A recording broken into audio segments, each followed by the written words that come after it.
नमस्कार, मैं डॉक्टर विजय शुक्ल। दिल्ली हरियाणा के दो नए आरआरटीएस कॉरिडोर सराय काले खां से बावल और सराय काले खां से करनाल की अंतिम मंजूरी ने सिर्फ एनसीआर में तेज रफ्तार ट्रेनों का रास्ता नहीं खोला, बल्कि जमीन की राजनीति और जमीन के भविष्य का सबसे बड़ा चैप्टर भी खोल दिया है। इस मंजूरी के बाद पूरे एनसीआर में जिस सवाल की सबसे ज्यादा चर्चा है वह यही है कि इतने विशाल और रणनीतिक इलाके में आज जमीन का असली मालिक कौन है। यह सवाल आज का नहीं है, बल्कि इसकी जड़ें 100 साल पीछे खेती, तालाब, रहवास और नक्शेबंदी के उस दौर में जाती हैं जब इस पूरी पट्टी पर जाट, गुर्जर, यादव, सहरावत और छोटे जमींदारों का प्राकृतिक नियंत्रण था। उस समय जमीन ना निवेश थी, न संपत्ति, वह जीवन का आधार थी। पर दौर 1970 से 1990 के बीच का ऐसा आया, जैसे ही दिल्ली का आकार बढ़ा, गुरुग्राम में मारुति फैक्ट्री बनी, डीएलएफ ने शहर गणना शुरू किया और NH8 आर्थिक धुरी बना। जमीन का चरित्र हमेशा के लिए बदल गया। किसानों के पास जमीन रही, पर जमीन के भविष्य पर अधिकार सरकार और डेवलपर्स के हाथ चला गया। यह वही समय था जब एनसीआर की असली भू राजनीतिक जन्मी। आज गुरुग्राम, मानेसर, सोहना, बावल, धारूहेड़ा, रेवाड़ी, सोनीपत, पानीपत और करनाल की जमीन एक जटिल त्रिकोणीय शक्ति संरचना में बटी दिखाई देती है। पहला वर्ग अभी भी वही पारंपरिक किसान परिवार है जिन्होंने दशकों तक खेतों की धरती संभाली है।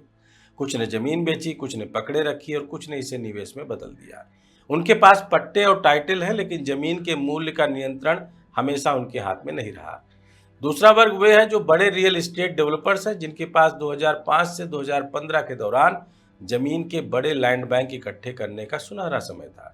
डीएलएफ से M3M, वाटिका से राहेजा, गोदरेज से सिग्नेचर ग्लोबल, इन कंपनियों ने लाइसेंसिंग, सेक्टर प्लानिंग, इंफ्रास्ट्रक्चर और हाई राइज डेवलपमेंट का पूरा गणित अपने हाथ में लिया। जमीन की खेती भले किसान करते थे, पर जमीन का भविष्य इन डेवलपर्स ने लिखा। तीसरा वर्ग वह अनौपचारिक लेकिन बेहद ताकतवर नेटवर्क है जिसे जमीन बैंकर कहा जाता है। नेता, कारोबारी, अफसर, कमीशन एजेंट, एनआरआई, लोकल दलाल, सभी ने जमीन को एक कमोडिटी की तरह खरीदा, बेचा और पिछले 20 वर्षों में हजारों छोटे मध्यम टुकड़े अपने कब्जे में कर लिए। इन टुकड़ों में आज आरआरटीएस आने के बाद सबसे तेज धन वृद्धि वर्षा होने की संभावना है। और चौथा वर्ग जो सबसे मुख्य है वह है सरकार और उसकी एजेंसियां, HSVP, GMDA, HSIIDC, DDA और NCRPB, जिनके पास सबसे ज्यादा रणनीतिक लैंड बैंक, मास्टर प्लान का नियंत्रण, हाई डेंसिटी क्लस्टर की अनुमति और TOD पॉलिसी लागू करने की शक्ति है। जमीन के भविष्य का असली खेल इन्हीं के इर्द गिर्द घूमेगा। असल सच यह है कि एनसीआर की जमीन का स्वामित्व कागज पर किसी एक के पास नहीं है। वास्तविक नियंत्रण जमीन के प्रबंधन, विकास और मूल्यांकन की शक्ति में है। किसान मालिक है लेकिन सत्ता नहीं, डेवलपर सत्ता रखते हैं पर टाइटल नहीं, सरकार के पास टाइटल नहीं पर नियमन की सर्वोच्च ताकत है। यह त्रिकोण ही आज की वास्तविक संपत्ति संरचना है। आरआरटीएस इस त्रिकोण को फिर से संतुलित करने वाला है। जैसे जैसे कॉरिडोर फाइनल होंगे, स्टेशन तय होंगे और टीओडी बैक टू बैक लागू होगी, जमीन के असली मालिक वही दिखाई देंगे जिन्होंने आने वाले समय की गति समझ ली है। इस मंजूरी ने एनसीआर का पूरा भूगोल बदल दिया है। गुरुग्राम, मानेसर, सोहना, धारूहेड़ा, बावल, बेवाड़ी बेल्ट अब ऐसे गोल्डन डिकेड में प्रवेश कर चुकी हैं जहां जमीन का भविष्य ट्रेन की रफ्तार, सरकारी नीतियों और औद्योगिक गलियारे की दिशा तय करेगी। अब जमीन की कीमत खेत नहीं बताएगा, बल्कि transit station, high density licence, logistic hub और नए गुरुग्राम का मास्टर प्लान तय करेगा। आरआरटीएस के साथ एनसीआर में कुछ ऐसे 25 माइक्रो पॉकेट जन्म ले रहे हैं जो आने वाले 9 वर्षों में सबसे ज्यादा उछाल दिखाएंगे। सोहना पलवल रोड का पूरा हिस्सा, सेक्टर 33, 34, 36, 37, 69 से 77 तक की नई गुरुग्राम पट्टी, केएमपी और आईएमटी मानेसर के बाहरी गांव जैसे कासन, हरसरू, बांधवारी, बिलासपुर से निमराना तक का इंडस्ट्रियल गलियारा, बावल की 3800 एकड़ की फैक्ट्री बेल्ट, धारूहेड़ा, रायसिंहपुरा, भैंसरोडगढ़ जैसी उभरती आर्थिक पट्टियां, रेवाड़ी नांगल चौधरी की नई जमीनें, नरेला, कुंडली, सोनीपत जंक्शन, पानीपत के दक्षिणी सेक्टर, करनाल रिंग रोड और उससे लगते ग्रामीण जोन, ये सभी अगले दशक में एनसीआर की नई आर्थिक धुरी बनने जा रहे हैं।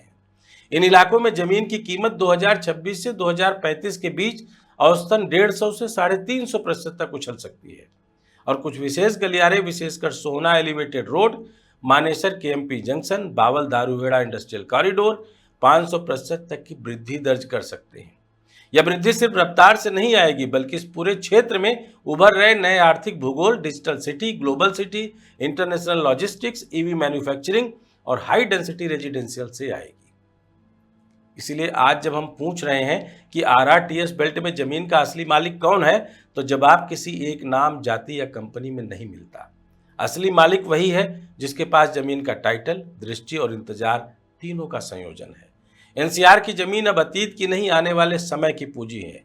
गुरुग्राम मानेसर से लेकर बावल, रेवाड़ी और सोनीपत, करनाल तक जमीन सिर्फ खेत नहीं, बल्कि शक्ति, पूंजी और भविष्य का पासपोर्ट बन चुकी है।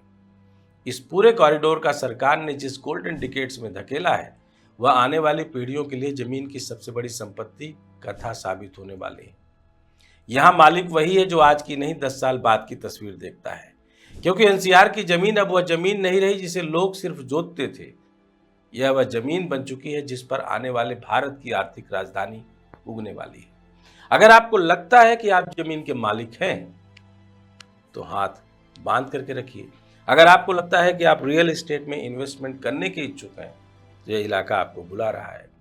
अगर आपको लगता है कि आरआरटीएस के इस मामले से पहले से पके पकाए मजे में जाए खिलाड़ी और राजनीति के वो बड़े बड़े आका सारा प्लान बनाकर बैठे हैं, तो अपनी बात लिखिए, सच्चाई जरूर होगी। जय हिंद, जय भारत।